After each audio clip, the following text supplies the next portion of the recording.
Hi friends, உங்களுக்கு ஒரு அரிய சந்தர்ப்பம்.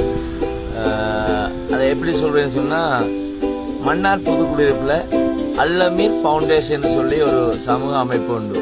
வாலிபர்களால் இயங்கி கொண்டு வராங்க.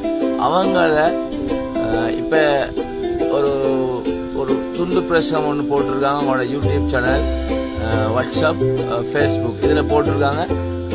ஒரு சித்திர போட்டி ஒன்று வைக்கிறாங்க.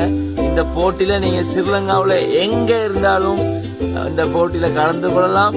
அதுல நீங்க அந்த சித்திர போட்டியில கூடுதலான லைக் வாண்டி நீங்க வந்தீங்கன்னு சொன்னா உங்களுக்கு மெடல் தருவாங்க, நல்ல பரிசு கிடைக்கும், பணம் கிடைக்கும், பணமழை பொழிய போகுது. மறந்துடாதீங்க. நீங்க போயிட்டு அவங்களோட யூடியூப் சேனல்ல போயிட்டு அவங்க அதுக்குரிய விளக்கத்தை போட்டிருக்காங்க. அந்த நிபந்தனைகளை என்னன்னு பார்த்து இந்த சித்திர போட்டியில கண்டிப்பா கலந்து கொள்ளுங்க. நீங்க பணமழையில மூழ்குங்க. உங்களுக்கு சரியான மெடல் தருவாங்க, ஒரு பரிசும் தர போறாங்க. கலந்து கொள்ளுங்க, மறந்துடாதீங்க. அல்லமீர் ஃபவுண்டேஷன்.